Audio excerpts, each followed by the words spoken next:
What's up, gang? Welcome to The Greatness Machine. I'm your host, Darius Mershazde. I'm so pumped to have you here with me. Now listen, The Greatness Machine, we're about two things. Number one, people who are living their passions. And number two, those who are creating greatness in the world and doing both of these things despite the odds against them. Each episode, we're going to feature interviews with game changers, business leaders, telling us their origin stories, what made them tick, what got them to where they are now. Why? So it can help you step into your greatness within your life, your business, and your career. Occasionally, you might hear a few solo episodes from myself, moi, as I say, as I leverage my 20 years of entrepreneurship as a CEO and founder to help you grow and level up in your journey to scale your life and your business. So come be a fly on the wall, enjoy the conversation, and I'm stoked to have you here with me. Guys, welcome to today's episode of The Greatness Machine. I'm your host, Darius Mershazde, and boy, do we have a special guest. Dr. Wendy Suzuki is in the house. What's up, Dr. Wendy? Hey, Darius. Good to see you. Oh my gosh, I'm so pumped to have you here. Guys, I'm going to tell you this right now. I always ask the guests what they want to be called, and Professor Suzuki told me I could call her Wendy, so I'm going to be calling her Wendy throughout the show. So, Excellent. Wendy, welcome to The Greatness Machine. It's so incredible to have you here today. I'm so pumped. How are you doing today? I am doing great. It is a beautiful day outside, and I'm excited to hear all the questions you're going to ask me. Oh my gosh, I have so many, and it's just ready to go. So before we go there, I'm going to give our audience a little bit of background. How did I stumble upon your amazingness? Do you mind if I do that, and then we'll get going here? Please. I'd like to learn too. I don't know. So I, guys, as you know, I'm always out there kind of cherry picking the biggest badasses out there in the world and asking them to come on the show. And when we get lucky every now and again, a Dr. Wendy will say yes. So I saw her on Lewis Howes' School Greatness podcast, and I was like, wow, that's super interesting. And I was like hooked. And so right away, as you guys know, I put it on the list, and the team went and did their thing. And so grateful to have her say yes that she'd come on the show to share her work with you all. But I mean, I'm gonna say this: like, you have a pretty impressive background. I'd love it if you don't mind. I want to give your formal bio to our audience, and then here at The Greatest Machine, Wendy, we love origin stories. Would love it once we go through your bio, if you could give us some of your origin story. How'd you get to where you got to? Does that work for you? Absolutely. Awesome. So you guys, Dr. Wendy Suzuki is the Dean of College, excuse me, my gosh, I'm butchering this right now, Dean of College of Arts at NYU. She is also a professor there where she teaches, where she's on the faculty of the NYU's Center for Neuroscience. Mm-hmm. And she does research and interests in the Center of Neuroplasticity. So we're going to be talking all about the brain today. She studied her postdoc at the NIH, and she's the author of the two best-selling books, Good Anxiety and Healthy Brain, Happy Life. Yes. All right. I can't believe I got through that. That was like tongue-tying myself. But Dr. Wendy, I'd love it if you, I keep calling you Dr. Wendy. I'm going to roll with that if you're cool with that. And then I'll go to Wendy when I come up get for more air. Comfortable. Yes. But Wendy, if you wouldn't mind, I'm sure you didn't wake up one day and you were a dean and a professor and all these amazing things around the brain. Tell us, how'd you get to where you got to? We love origin stories here. Okay, so I have a very, very specific origin story. So I'm going to take you back to the very first day of my freshman year at UC Berkeley, and I had signed up for a first-year seminar class. I give them now at New York University, and it's a small class where freshmen can come in and learn from a full professor about how they got to where they got to. And I chose a class called The Brain and Its Potential. I'm like, that sounds interesting. I want to learn about the brain. And so I walk into this classroom, and I'll never forget, there was this professor standing at the front of the classroom, and she just looked like she owned that classroom. Nice. I call her, like, she was like the Beyonce of neuroscientists, or the Beyonce of professors. I had never seen a professor before. It was my first day, but I'm like, wow, she's amazing. And she had this hat box on the desk in front of her. And she starts telling us about how the human brain is the most complex structure known to humankind. Think about that for a second. The most complex structure known to humankind. And we're like, wow. And she defines how we see, think, feel, how we laugh, how we joke around, all this stuff. And as she's telling us all this stuff, where it's all sinking in, she dramatically takes her gloved hands and opens that hat box and pulls out a real preserved human brain. Oh, no way. And 15 of us are like, never seen that before. Oh my God, is that a real brain? Oh my God. And I'm like, wow, that is amazing. Turns out she's not only a extraordinary teacher, but she was a path-breaking scientist, basically discovering. She was the one who discovered that the adult mammalian brain can change in response to the environment. And she told us that story, that experiment, that key experiment that she did in the 1960s to show that for the first time. And I walked out of that class saying, I want to be the Beyonce of neuroscientists, just like her. And I want to study brain plasticity, just like she did. Oh my gosh. And that's my origin story. I love that. So she would she have been more of like the Madonna of neuroplasticity then, because it was like the 80s? I'm so glad you asked that. In fact, I changed my icon from Tina Turner. I used to call her the Tina Turner of neuroscientists because Tina was popular in the 80s when I took that class with Professor Diamond. Her name, by the way, is Marion Diamond. She was a longtime professor of neuroanatomy at UC Berkeley. And I had the great honor of being one of the former students that got interviewed in the documentary that they made about her called My Love Affair with the Brain, The Life and Science of Marion Diamond, which was such a perfect title for her documentary. I love that. I was calling her that because I was like, because that could then position you to become the Beyonce of the brain right now. Oh my gosh. Thank you. I never thought of myself. I mean, I thought of her as a Beyonce, but I bet you Beyonce doesn't think of herself as Beyonce though. So, yeah, that's true. So, that's so true, you know, yeah. like I hope so. Just for my own happiness with her as a diva. So that's so cool to get that experience at such a young age. If you wouldn't mind though, like can you tell us like what does neuroplasticity mean? Yeah. Like, because I think that's a word that some people may not be as familiar with. Right. So brain plasticity is an amazing feature of the human brain, the mammalian brain, that and it means that our brains are responsive to the environment that we give it. You give it an anxiety-filled, stress-filled environment full of, war and horrible things, it's going to be a teeny tiny stressed out brain. But you give it an environment full of things that we know that lead to what we now know is positive brain plasticity. That is movement, social interaction, great sleep, great diet. And you actually have the capacity to grow and improve the anatomy and change the anatomy, physiology, and function of the brain. That is the beauty of brain plasticity. So when we start thinking of the brain and we start thinking of like genetics, right? Yeah. And I know everyone's different. So yes. How much of like your brain's behavior is biological versus just like genetic? Like, hey, that's just the brain you have, and like this one's a little bit more, has more plasticity than another. Are all brains kind of created equal when it comes to this neuroplasticity? Yeah. So are all brains created equal with neuroplasticity? Yes, all brains have the capacity. Nobody knows the answer. Are they absolutely equal? We all have the capacity to see if our visual systems work, but I bet you that Picasso saw the world differently than I do. So there's always, you've hit upon that classic conundrum in science. Is it nature or is it nurture? And the answer always is it's a combo of both. And that's what creates the individuality that makes us such an interesting species to get to know.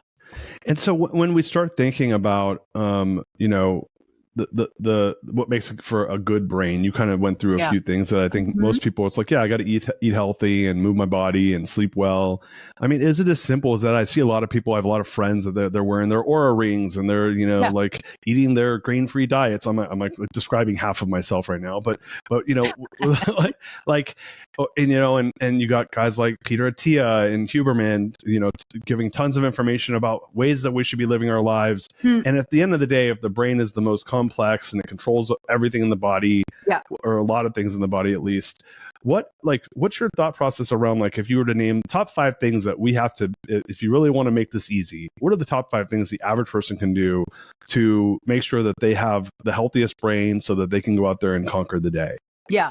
So my top 5 are based on what we know the most about in terms of science. What is science telling us has an effect? That doesn't mean that there's other things that we haven't understood, but here are the top 5. Sleep, so important.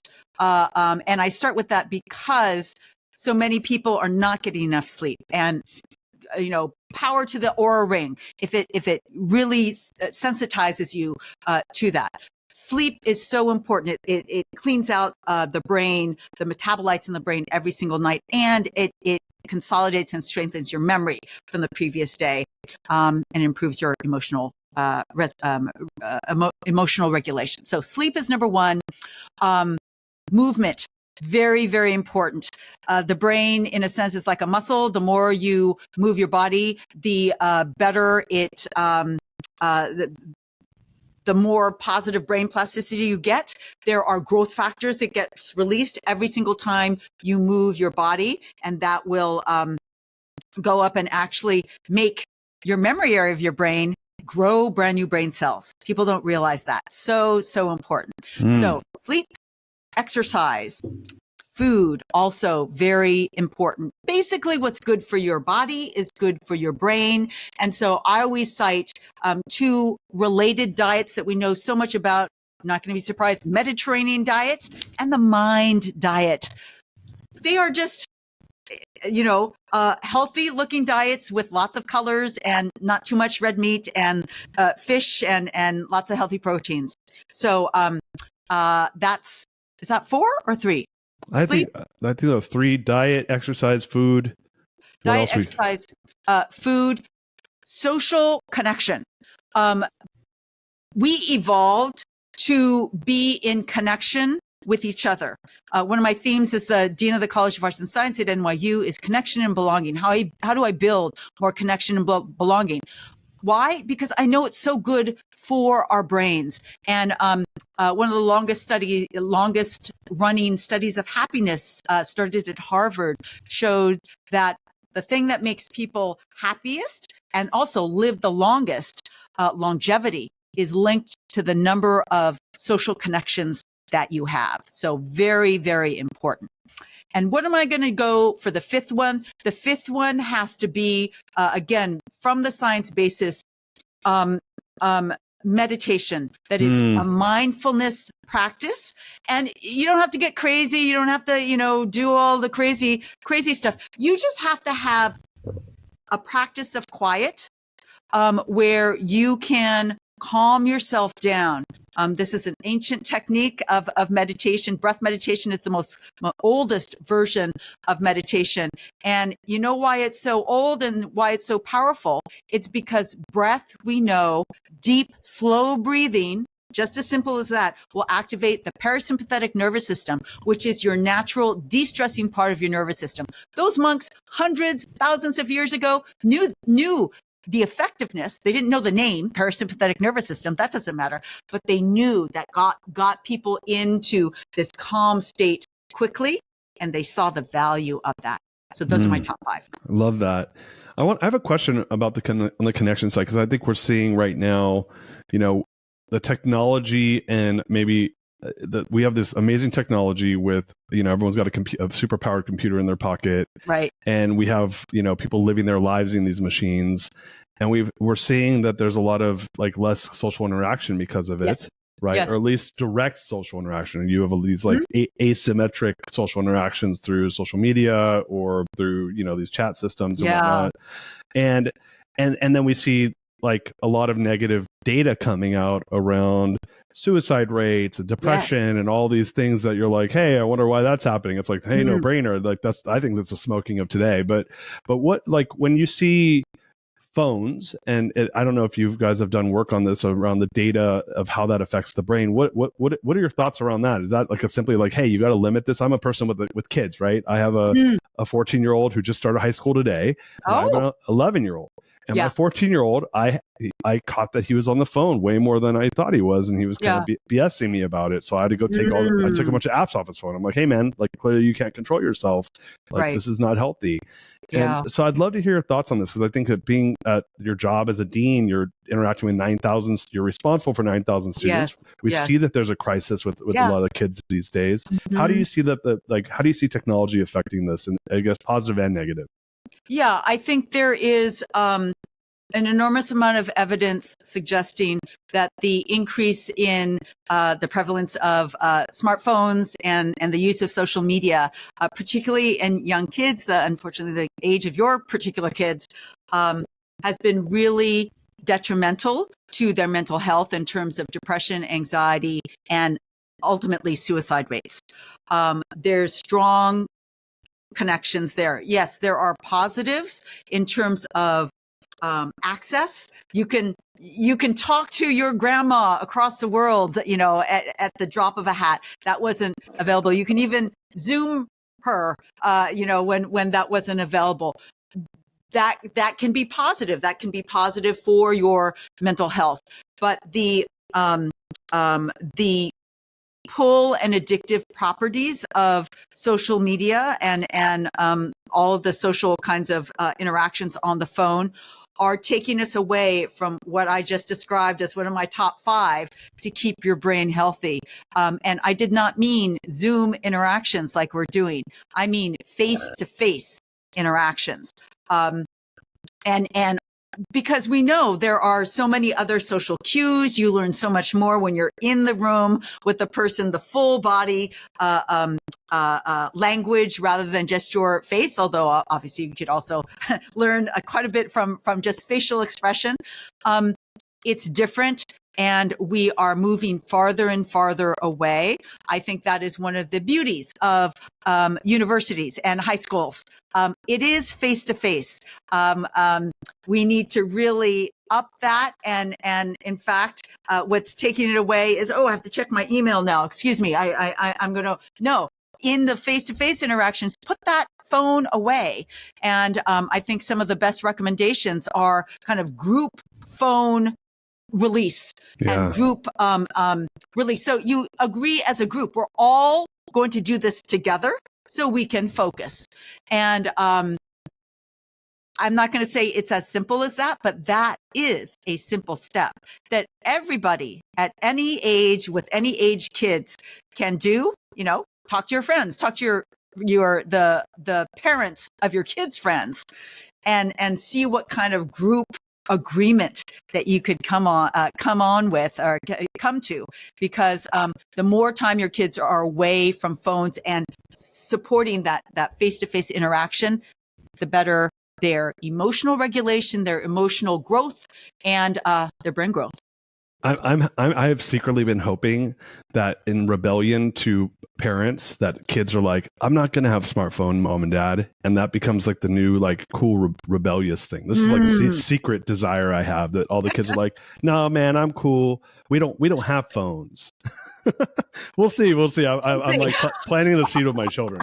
But so I have a question for you. When you look at like this thing around being in person or interacting and the human to human contact, does this have a lot to do with like exchange of oxytocin or like the hormones of interaction that you don't get through asymmetric communication or through the digital communication? Like, what is it?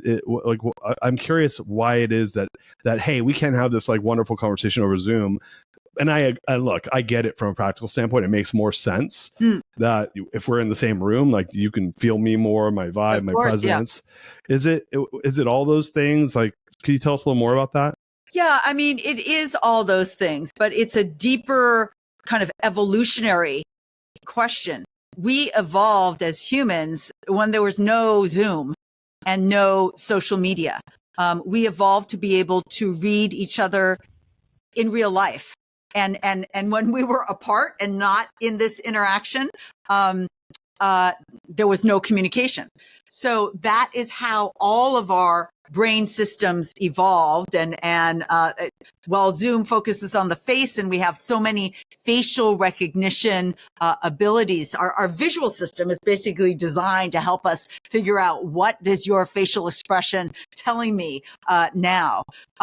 It is, there's the body language part of it, but yes, oxytocin and many other neurotransmitters are much more active in a face-to-face thing. And look, it's not like I'm saying all face-to-face interactions are positive and fantastic.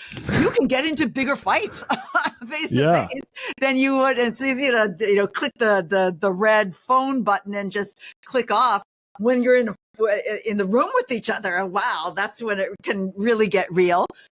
But that's also part of the learning and part of it's not all about, our lives weren't evolved to be happy all the time. Part of our evolution is knowing how to deal with the anger of somebody in front of us or the annoyance of somebody in front of us. And when you can click somebody off, you can just delete them off your friend list.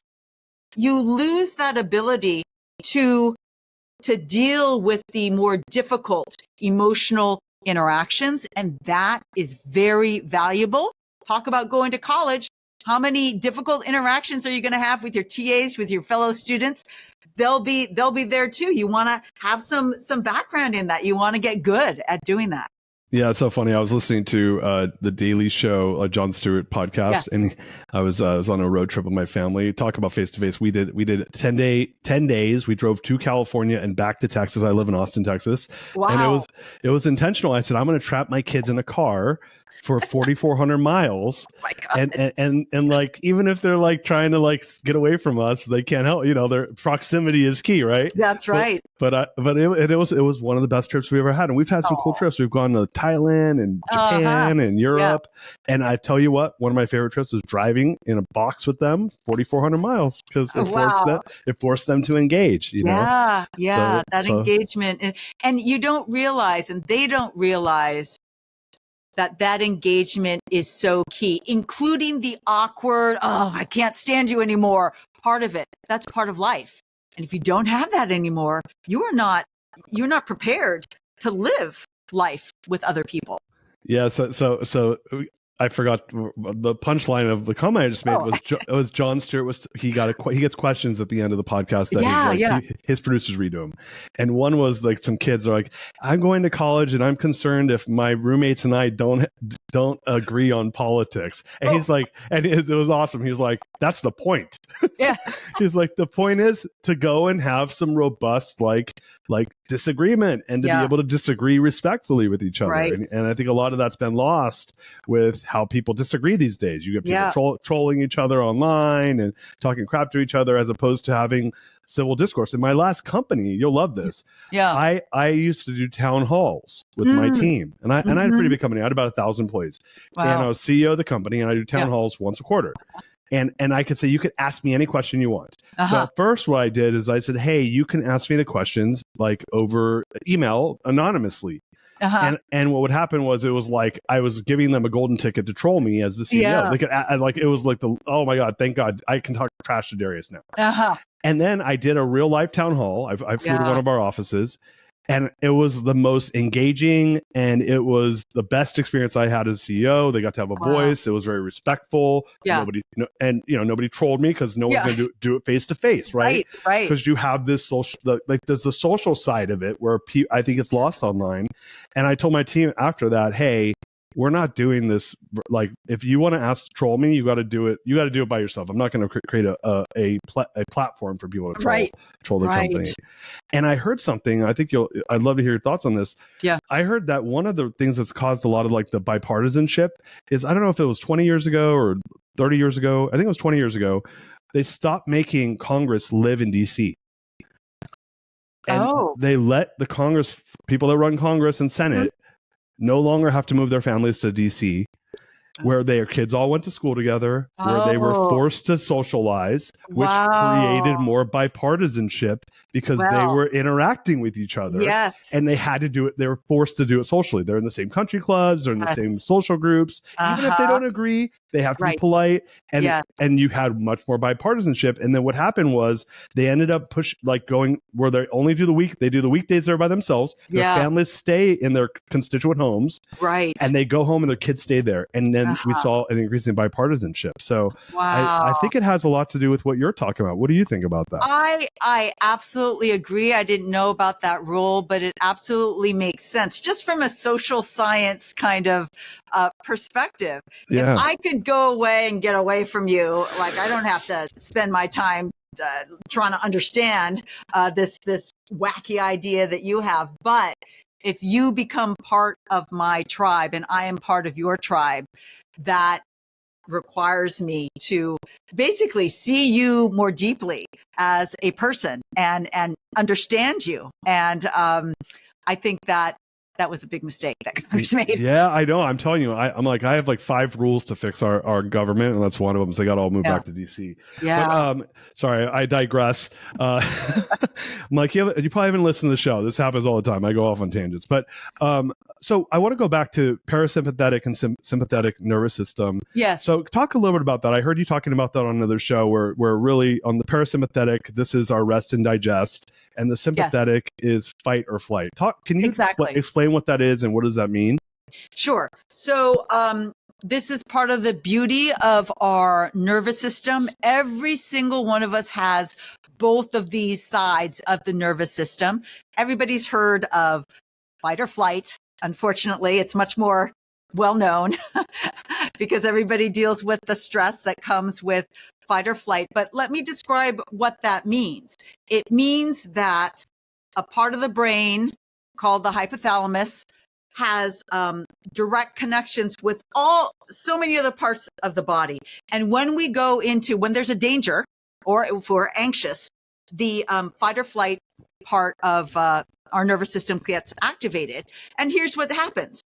Sorry, I want to go back for a second and remind you that this is what was happening as we evolved Right. for 2.5 million years. And so what was typically happening back there is that there was a physical danger. A lion came at us. There was a big tree that's about to fall on us. Oh my God, fight or flight gets active.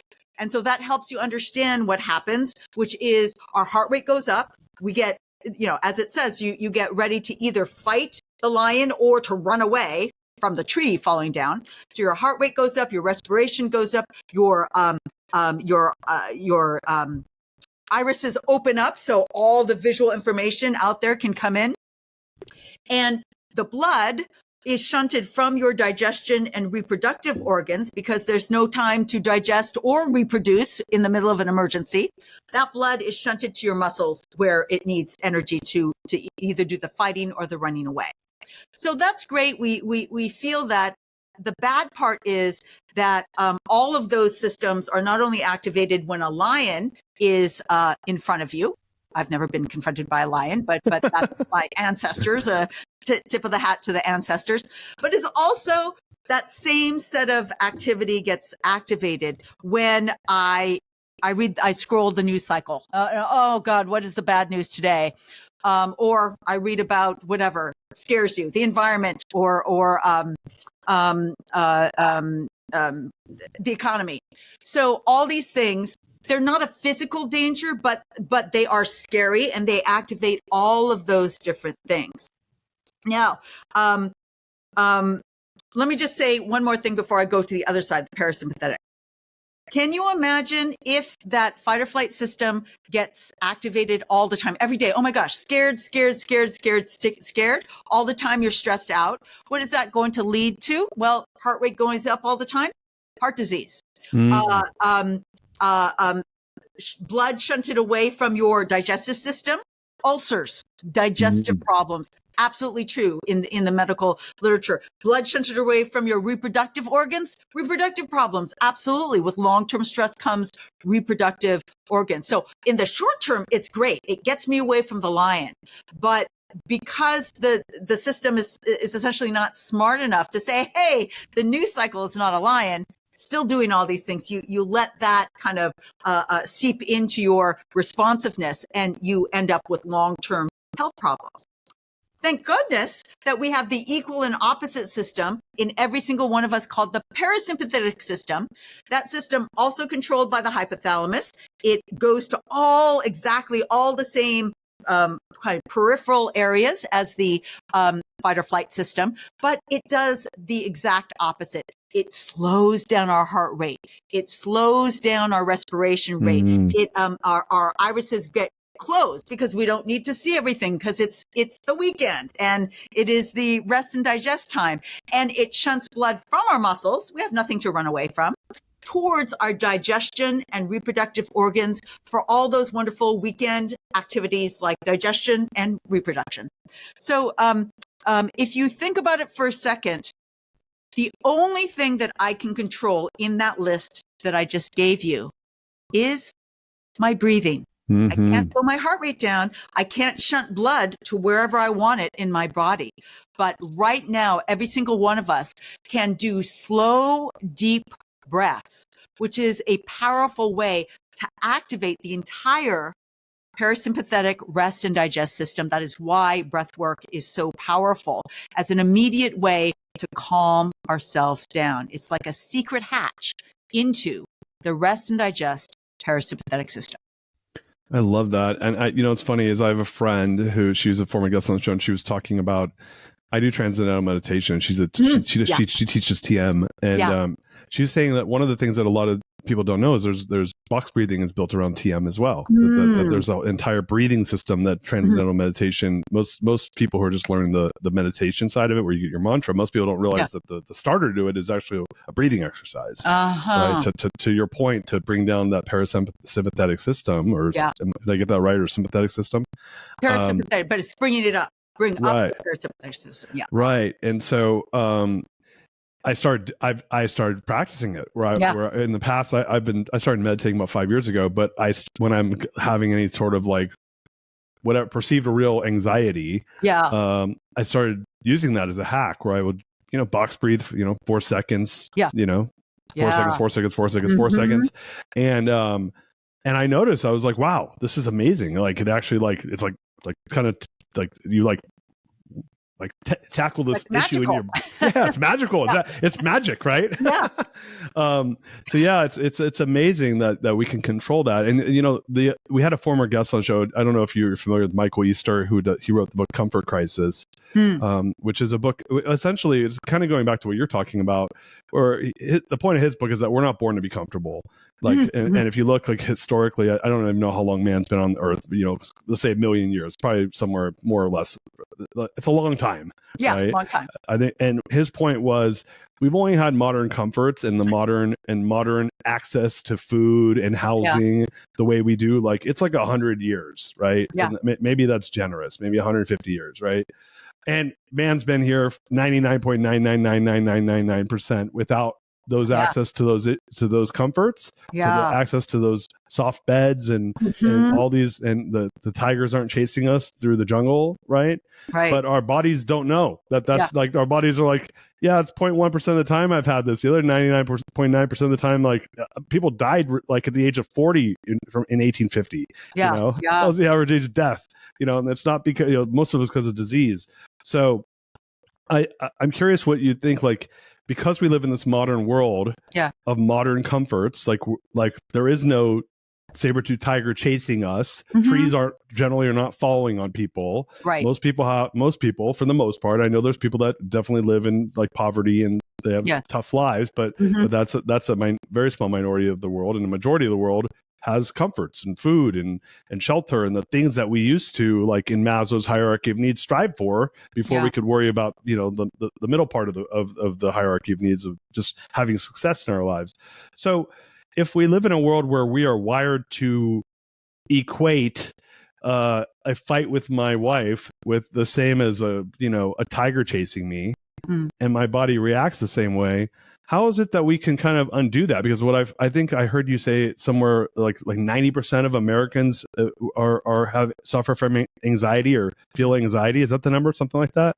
Yeah. I mean, everyday anxiety, not clinical anxiety. I mean, Right. because anxiety is a normal human emotion. There's nobody that has no anxiety. That's probably Right. perhaps a more comforting thing Right. Right. for people to hear. But yes, it's so common, and it got even more prevalent and more intense during the pandemic. It's coming down now, thank goodness, but it's still there. I mean, certainly in our school system and the aftermath of those years spent on Zoom is still playing out. So you talk about that. So you wrote a book about this, right? Where you talk about, good anxiety. And it was funny when I read the title of that book. By the way, I'm someone that suffered from PTSD.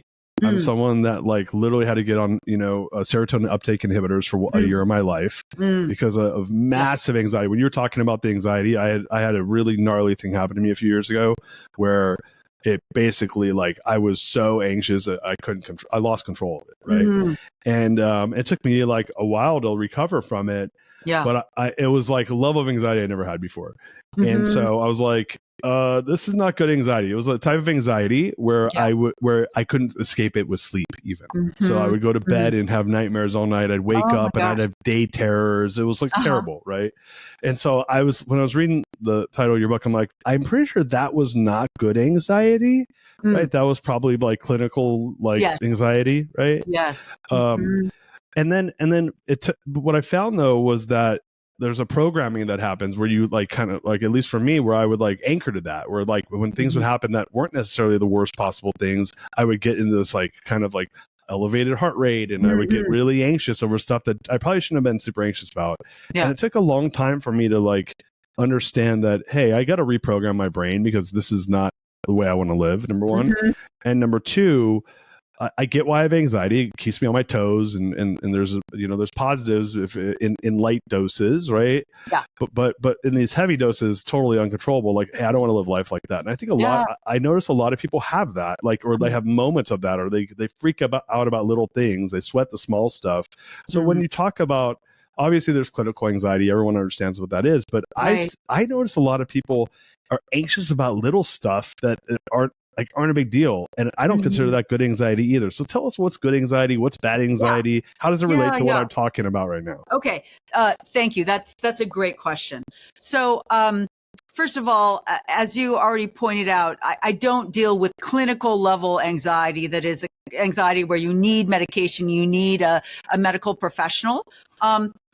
This book is really for the rest of us that have a anxiety response. Again, anxiety is a normal human emotion. There's nothing wrong with you if you have anxiety, because all of us have it. But we also know that it exists on a huge range from not much, no big deal, to clinical anxiety. So taking off the clinical part, this book deals with what I call everyday anxiety. But even everyday anxiety, as you were just saying, can be really annoying to at least moderately debilitating in certain situations. And so in that context, what do I mean by good anxiety, and how do I have the audacity to name my book Good Anxiety? And here's why. It is because anxiety, when it first evolved as a human emotion, evolved to protect us. So anxiety and all the other difficult emotions are protective emotions. And so, and then you'll say, well, when I'm debilitated and that's not protective. And I agree. And so the book is helping people kind of get to the balance of the level of anxiety that you also referred to. It can be helpful. It can keep you on your toes. It can teach you about stuff that you think is really valuable. Because if you didn't have that protective mechanism, you would just, not be aware of that. And so the goal of the book was to get people from, most of us are at the over anxiety state. Nobody said, "Oh, I have too little anxiety. Can you help me?" No, it's always one direction. So exactly. So that's good. The first step I have 3 steps of good anxiety. Step 1 is to turn the volume down. Learn how to turn the volume down with things like we've just talked about. Activating your parasympathetic system with deep breathing, using exercise to moving your body, including going for a walk with your dog. All forms of movement can activate that, what I like to call the neurochemical bubble bath that happens every time you move your body. That includes what you are taking, dopamine, serotonin, noradrenaline, but natural dopamine, serotonin, noradrenaline in that neurochemical bubble bath. 10 minutes of walking in non-depressed or anxious people significantly lower levels of feelings of anxiety and depression, which you have, even if you don't have clinical depression and anxiety. So that is, we want to get there. Step 1, learn how to lower your volume. Box breathing, great. Step 2, ask yourself, what do I get out of my protective anxiety? What is it telling me about? And here's what I've come to, like writing the whole book. I think my kernel of most important learning is that my anxiety teaches me about what I hold most dear in my life, because I worry about the things that are most dear to me. I'm anxious about my family. I'm anxious about money. I'm anxious about my friends, and I value my friends. And there's, if I have a fight, I get anxious. Why? Because that friendship I know is so important for my brain, and I don't do it because it's valuable. Sorry, that was my neuroscience head trying to give you a neuroscience fact. Yeah, no worries. But it's because I truly value the friendships in my life. And flipped that way, it's like, oh, actually, yeah, that is kind of what makes me me. And it makes you realize why everybody has the same kind of anxieties. You think I'm the only one worried about money? No, everybody worries about money. There's nothing wrong with that. Everybody values safety and stability in your life. There's nothing wrong with that. So step 2 is trying to appreciate that. How does that hit for you individually with your kind of anxieties?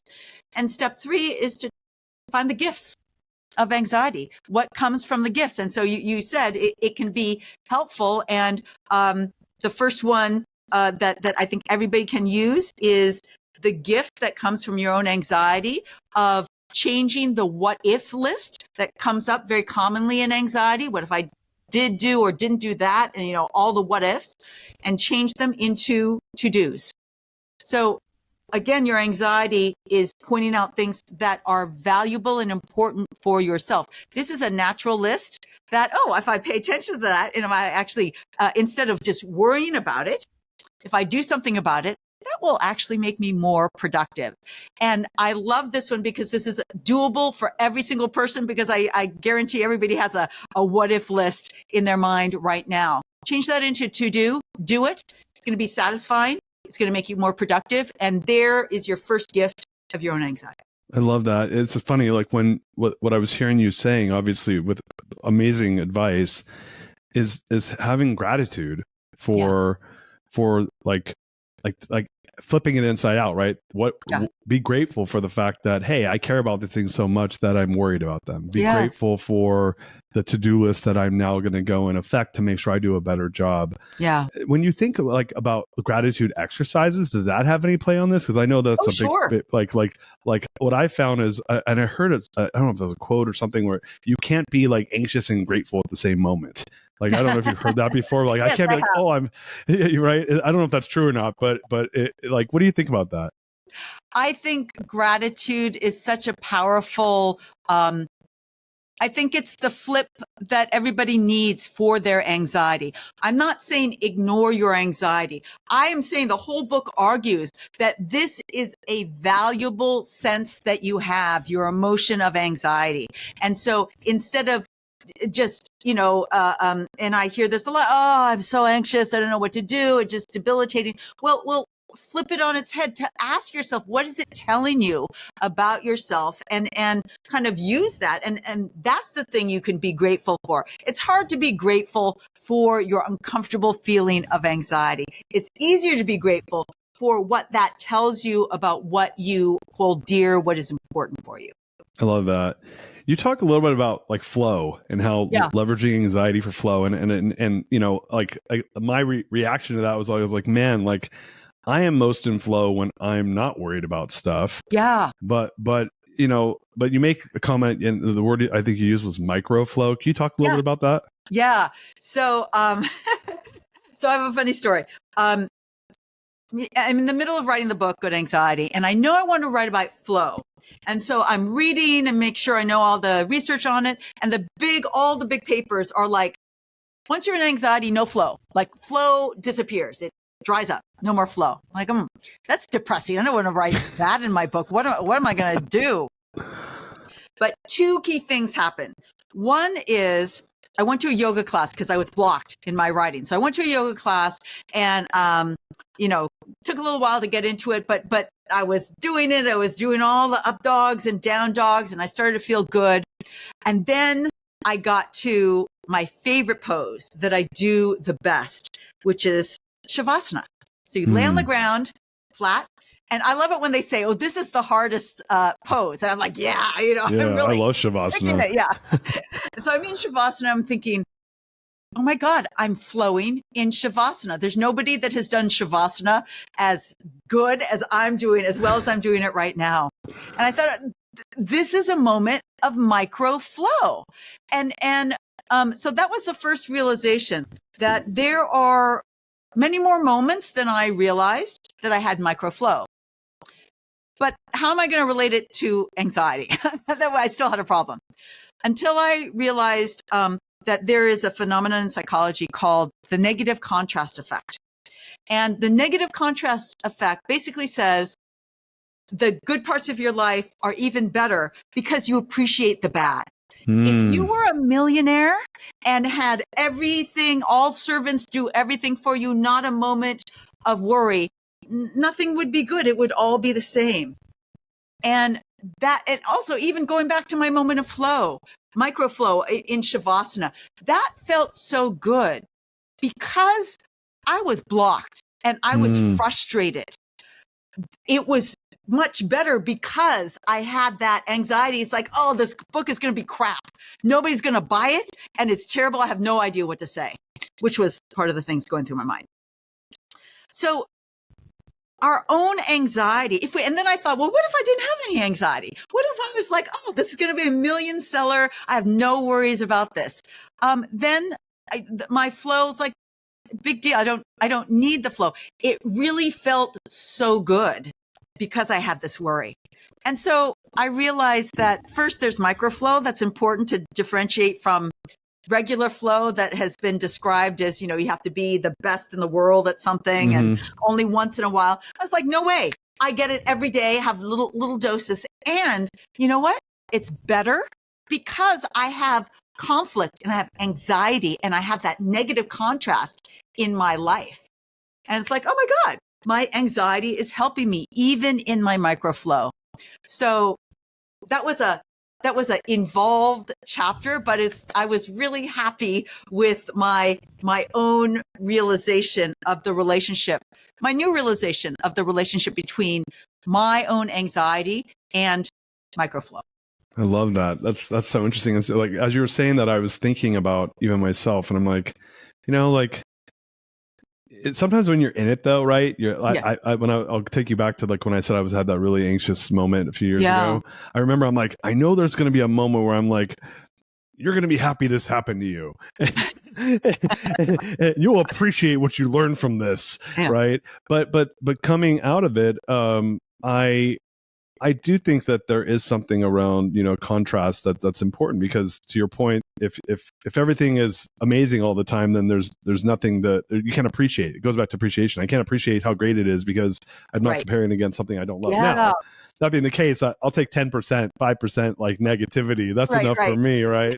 I don't need anything more than that. Is like I'm like, oh, I'm good. I don't need that. What do you think though? I know we're coming near the end of the show here, so I have two questions for you. One on this, and one's a question besides the greatness question, which we'll get to. That I've been wondering. Like, what are your thoughts around like programming yourself, programming the brain through meditation and through like self-talk and like positivity and keywords and like I think that there's this, we had a guest on the show that talked about being like, my mom was a very nervous, anxious person. He used the term being pickled in anxiety, like born in like in my mom's like stomach, like there was a lot of anxiety and I was pickled in anxiety, which might have caused some of the stuff later. And I realized that a lot of negative self-talk or negative, like, oh my, like to your point, you're talking about your book. You're saying, oh, my book's, no one's gonna buy my book, or I'm not gonna sell it the way I want, or no one's gonna care, right? I think a lot of anxiety, at least from my perspective, is negative self-talk. Things that never even happen. And I got to the point where I was like, screw it. Like, I'm just going to have positive self-talk. And like, I'm going to have an awareness of my negative self-talk. Yeah. And when I see it, I'm going to like question, I'm going to debate it. I'm a pretty good debater. I'm going to debate myself and be like, is that real? And there's like data. I think Psychology Today came out with some data. It's like 85 or 90% of things that we think are going to happen that are negative never actually happen. And like the 10 or 15% that do happen, 96% of people say they can deal that when it happened, they dealt with it and it was fine. So what are your thoughts around self-talk and leveraging it for positive and negative anxiety and for, brain health? Well, it's funny you bring that particular point up, because I had a big change in my life right before, as a buildup for writing Healthy Brain, Happy Life, when I was trying to get tenure at New York University, and I was just working all the time. I wasn't moving. I was just in a bad mood and just trying my best to, come up with this life altering neuroscience finding that would get me tenure. And I wasn't happy, and I went to the gym and decided I needed more physical activity. And the class that I ended up wandering into was a class that paired physical movements from kickboxing, dancing, yoga with positive spoken affirmations. And I never would have gone into that class except for it sounded a lot easier than cardio boot camp. So I went into this class. I didn't know, they didn't say you're going to have to do affirmations, but I'm like, oh, what is this? And there are all these sweaty people yelling out affirmations. And then it's like, okay, I'll just like pretend I'm doing it. But then it's like, nobody cares whether I'm yelling the affirmations or not. So I joined in. It's like, oh my God, I feel great. And, I was doing all the moves and the affirmations, and I completely got hooked on this class. And it was because of this class that I kind of flipped my tenure rattled life and got some more exercise, and that's really why I started studying the effects of exercise on the brain, because I saw how many effects it had on me. But it was this class that really caught me, and it was the affirmations that were so positive. And I ended up, I did teacher training. I taught a class. I taught students how to do intensati in my classroom. And then we studied the effects of exercise on the brain. And I taught a free intensati class. That's the name of the workout, for 7 years at NYU, once a week, including all summer. And so when you ask, do I think affirmations are useful? Obviously, my answer is yes. They are very useful. The more useful they are is the louder you shout them, the more useful they are in my experience. And I have a lot of experience shouting out positive affirmations and making other people do it as well. I love that. All right, I'm going to throw a curveball at you, and then we're going to go to the greatness question. So I wrote this down. I was just super curious. I'm like, I don't know if you have, like, this is really me not doing my homework. So this is really just you being like a professor of the brain. Okay. What are your thoughts on psychedelics in the brain? Do you have any positions or thoughts on this?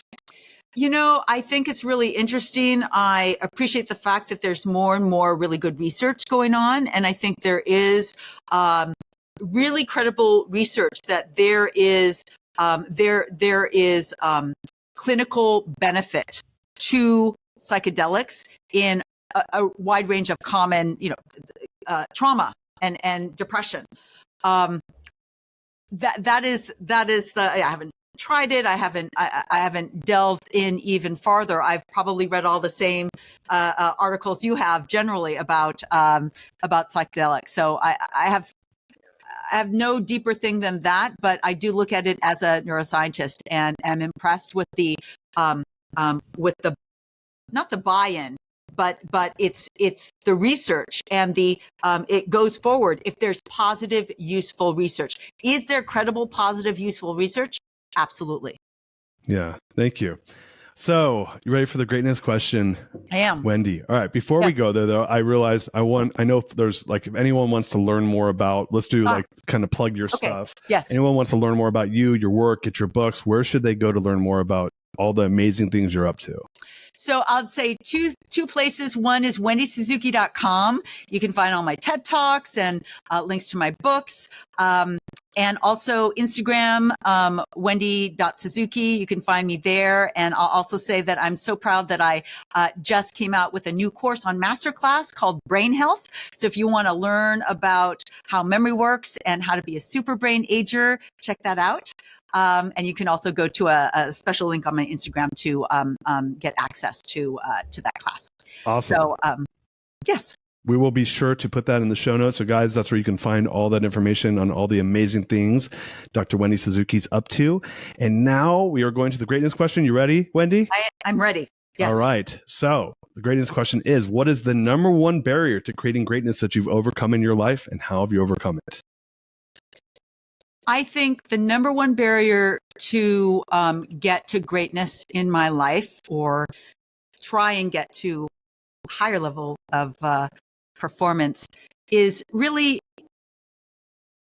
getting comfortable with my own fear of failure, my own fear of, I don't know what's going to happen if I try this brand new thing, if I switch my research area after I became a full professor, that I did. That was really, really scary. If I go try and become a dean after being a professor, and am I going to be able to do that? And in writing books that really talk about my own personal experiences, yes, there was fear there. Do I want to share that much about myself?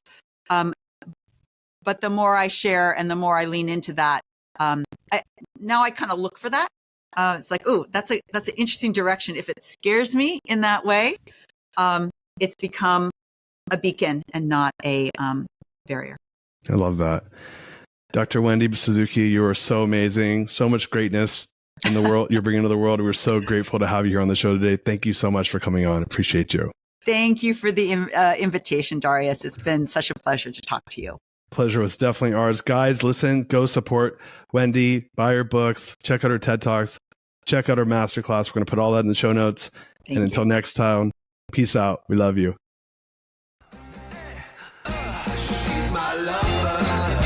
You are listening to The Greatness Machine, and that's a wrap for today. Listen, if you love what you heard, subscribe to the show on whatever podcast platform that you're tuning in on, so that you don't miss any of our future episodes. We have tons of great people coming on, and we're stoked to have you here to enjoy it with us.